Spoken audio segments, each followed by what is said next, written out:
Good afternoon. I'm just going to propose some ideas today, some things for you to think about. As I always say, I am going to overturn the rock, and you look underneath. What I'm going to be discussing today and showing you some things, and I'm going to use some videos here as tools to help you understand. I'd like you to watch those videos if you could. Pay very close attention to the details of the description of the simulation that we live in, according to Neil deGrasse, who's a physicist. Now, this is a great description that Neil is giving because it's actually spoken of quite often throughout ancient scriptures, just in different ways. Having computers today and servers and decentralized networks helps us to understand these things a little bit more today than it would have in the past. So the language used within the ancient scriptures is difficult to understand the translations because they were explaining things in the only way that they could. But today it gives us a greater opportunity because the closer we get to the intellect level or the creation level of the matrix that which we live in, it's easier for us to see how it might work. Now, I propose to you that sacred geometry is essentially the math used by the matrix. That all of the shapes and things that we see, that we're recognizing these things as beauty and that they're pretty. But that isn't necessarily the case. That it's the creation, this sacred geometry, this math, is exactly what has imprisoned us. Because if you are a spiritual being living in this physical existence, but yet this physical existence is yet but a simulation, well, the simulation would expose itself by this sacred geometry. Hence, sacred geometry being the secret of the Masons and the Luciferians and the secret societies going all the way back throughout history. So I ask you to listen to these videos closely.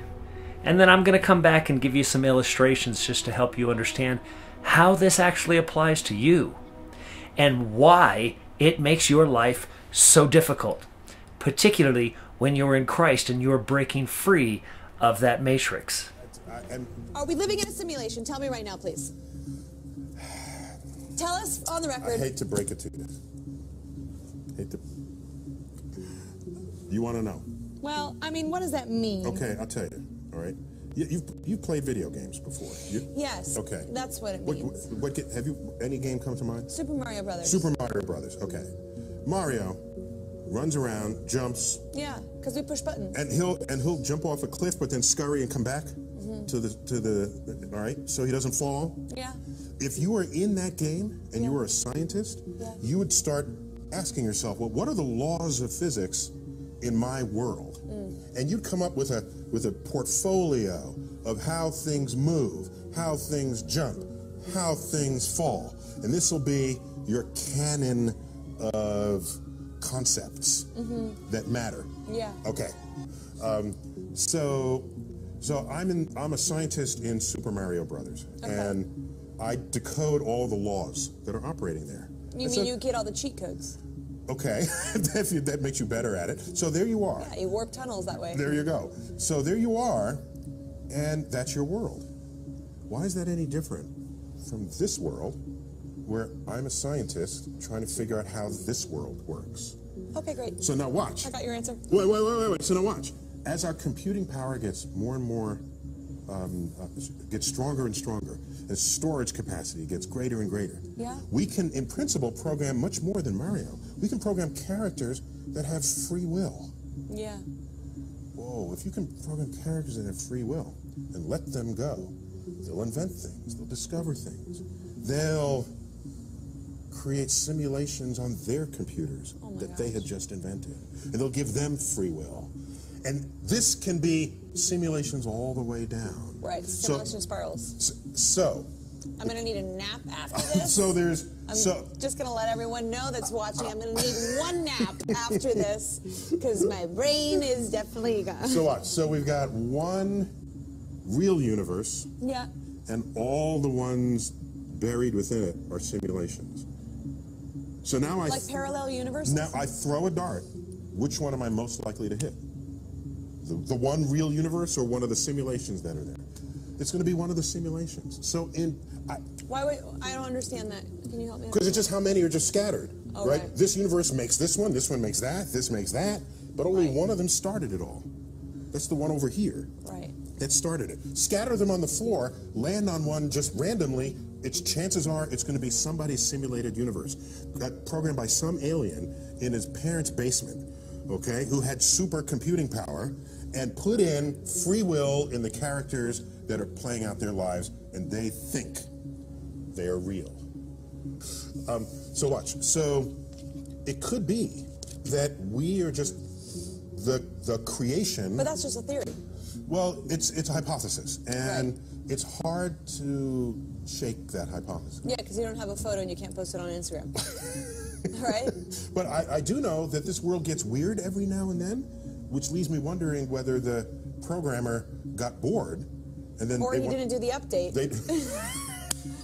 When your phone just stops working, he's like, fine, I'll do the update. And then all of a sudden everything kind of works again in the world. Right. Yeah, it's a reset. So so a simulation universe is that. And so I cannot guarantee for you that we are not in a simulated universe.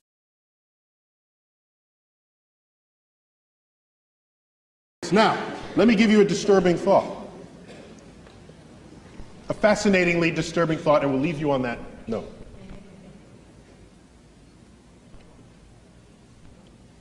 If you look at our closest genetic relative to human beings, it would be the chimpanzee.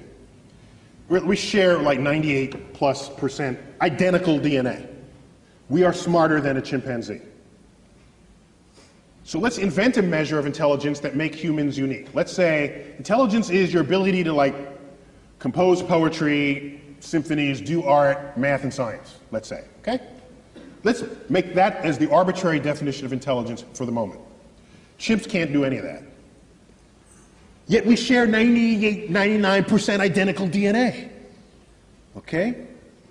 The most brilliant chimp there ever was maybe can do a little bit of sign language. Well, our toddlers can do that. Toddlers. So here's what concerns me deeply. Deeply. Everything that we are that distinguishes us from chimps emerges from that 1% difference in DNA. It has to, because that's the difference. The Hubble telescope, these that's in that 1%. Maybe everything that we are that is not the chimp is not as smart compared to the chimp as we tell ourselves it is. Maybe the difference between constructing and launching a Hubble telescope and a chimp combining two finger motions as sign language, maybe that difference is not all that great. We tell ourselves it is, just the same way we label our books optical illusions. We tell ourselves it's a lot. Maybe it's almost nothing. How would we decide that? Imagine another life form that's 1% different from us in the direction that we are different from the chimp. Think about that. We got 1% difference and we're building the Hubble telescope. Go another 1%. What are we to they? We would be drooling, blithering idiots in their presence. During a galactic uprising that brought great destruction in 1/3 of this galaxy, certain groups of our Commonwealth joined forces with the Rebel Alliance. This alliance is led by the draconian species, governed by 24 plus 3 council members under a high commander. This ruler goes by many names, most of which are recorded in your planet's history. Point being is that the rebel Andromedians have been acting as intermediaries between the Draconian Alliance and Earth governments, which they have come to control. Their goal is the enslavement of your planet, the extraction of its resources and the complete extermination of all life. Then the Draconian fleet of 118 war planets, including its 2 flagships, will depart for a critical nerve node of the universal organism. We cannot and will not allow this to happen. Your enslavement has been orchestrated by an artificial race that many of you consider native to your planet. It is not.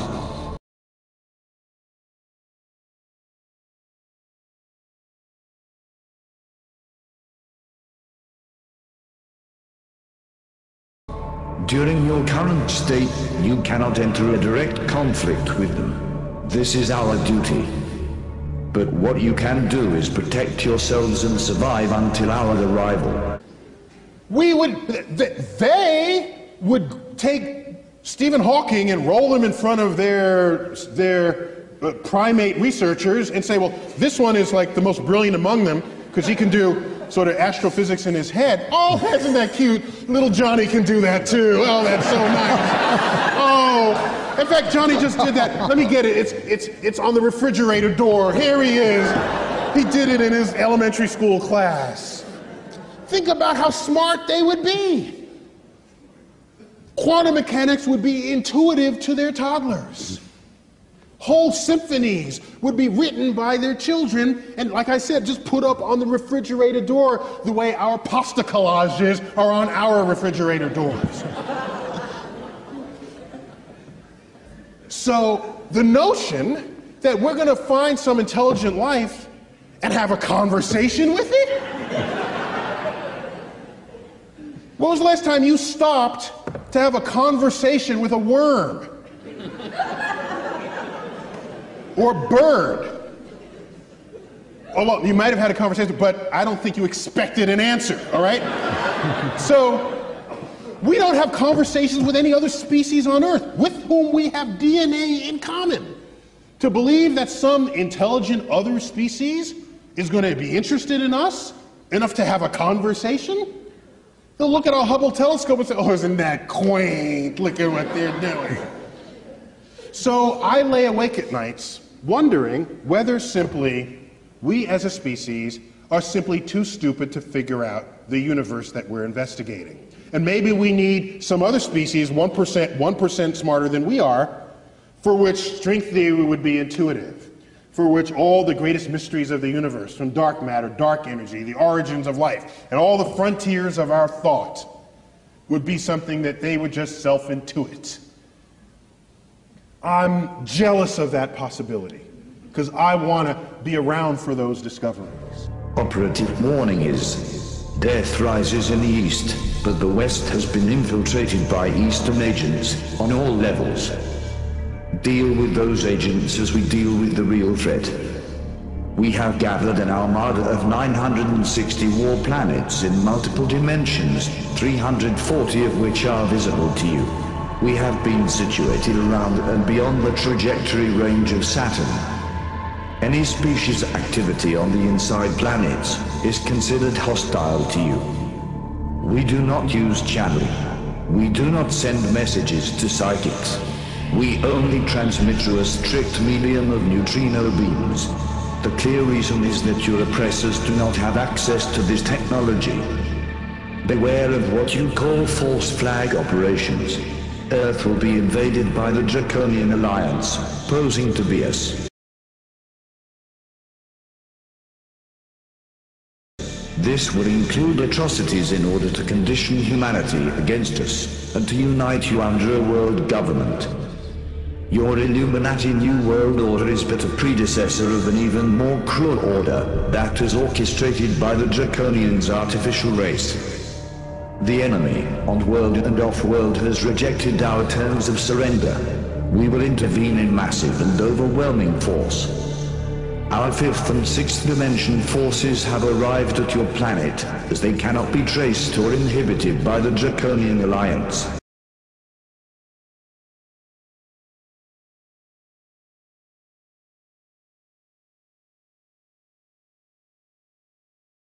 We consider your own dimension being the first, in terms of density. Translating to your terms, you are 3rd dimension, and the enemy exists up to the 5th dimension. We have forces up to the 9th. Once we secure that all the nuclear weapons that have been placed within the Earth's crust in order to destabilize the planet have been neutralized, we will invade. When your rapid eye movement during your sleep ceases to produce erratic dreams and nightmares, know that the enemy's flagship has fallen. A flagship we call Level.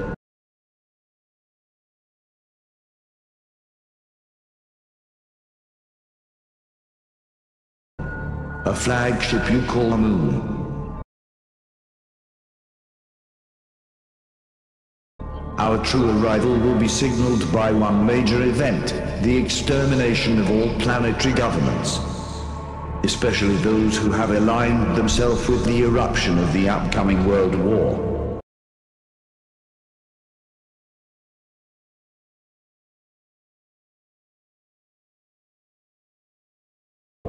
Until then, everything else is a lie. You were once citizens of the Galactic Commonwealth. You were invaded and enslaved. We received your distress call and we have sealed the entrances and exits of this solar system. Negotiations with the Draconian Alliance have failed. We are on our way.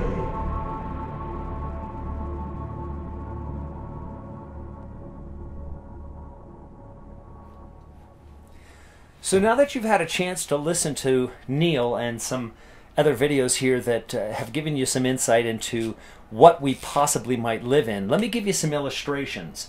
Now I'm going to show you the flower of life right now. Now I want you to look at that flower of life. That flower of life is simply circles that are strategically placed, and they are overlapping one another continuously, and they make up what is the flower of life. So this is sacred geometry. Now let me explain to you and give you a little bit of an articulation based on what you just heard. So you have an overarching matrix here, which we live within. Now you've even seen this illustrated as Neo is leaving the matrix to go speak to the architect.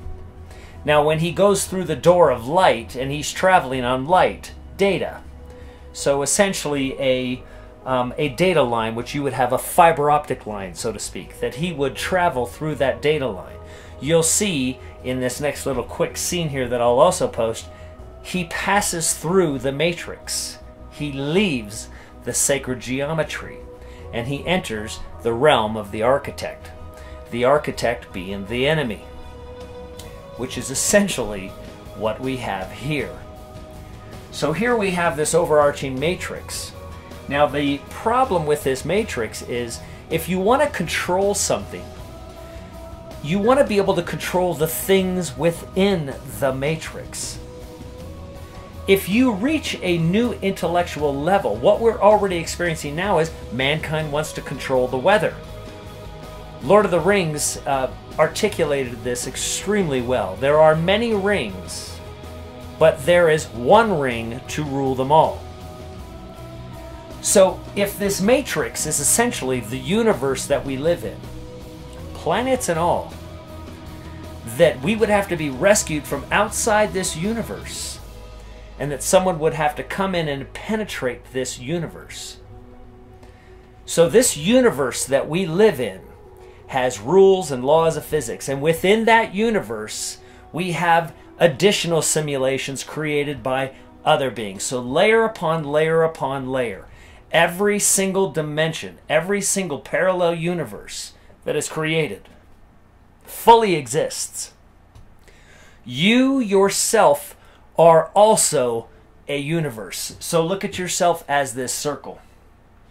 So now let's see how these circles combined make up the problems that we have. Now follow along here, because this is not easy to grasp. Here you have the matrix. And that matrix needs the ring to rule them all. So within that matrix is just the idea. It's the universe. Now you enter man. So now you have a man. And that man has a child. And that man has a daughter. And that man has another child. And now you see that these rings are all connected. That they are connected here here, here, here, here, here, and here. And very little space is left of self right here. That you essentially live for the other components. That your universe has become fully integrated into that universe. So changing anything because you want to change it, you have to now convince this universe. If you're this universe and you want to change something about your life, you're going to have to convince this universe, convince this universe, convince this universe, and if the overarching universe of the Matrix is here, which has included finance, included church, religion, all of these different belief systems, you can see how leaving the world is incredibly painful and difficult. Now you are altering people's universes. They're not going to be happy about that. The goal is to become sovereign. Now you can live with others, but not where they dictate, or that you're so integrated with them that you can't be sovereign anymore. Because you are a sovereign, powerful being. So I'm giving you some insight here. I'm going to be doing lots of videos on this in very specific situations about how this applies to you. But understand, the vision that I was given about this is so detailed, and it's going to take quite some time for me to fully grasp how I can translate this to you so that you will understand. These are the things that I meditate upon. Now, I've already found the ancient scriptures that have spoken of this, and I will within current day, which I consider very recent scriptures of the New Testament, because Christ was speaking of these things. When he said, a little leaven leavens the whole lump. Well, you see, in ancient scriptures, the Andromedians, as Naughty Beaver has pointed out in one of these messages that he spoke of recently, that they referred to the moon as sin. And as I've said many times, that the moon controls water. The moon controls most of what you are made of in this physical body. They called the moon leaven. Ancient scriptures refer to it as sin. So this is what causes sin. It is simply a device, a very powerful device to control man and this matrix. The one ring to rule them all, and Saruman, as you could refer to it as, that would be a tool or an all-seeing eye that dictates how you think, how you feel, and how you move, and has a massive impact on the emotions that you have and the vibrations that you are responding to on a daily basis.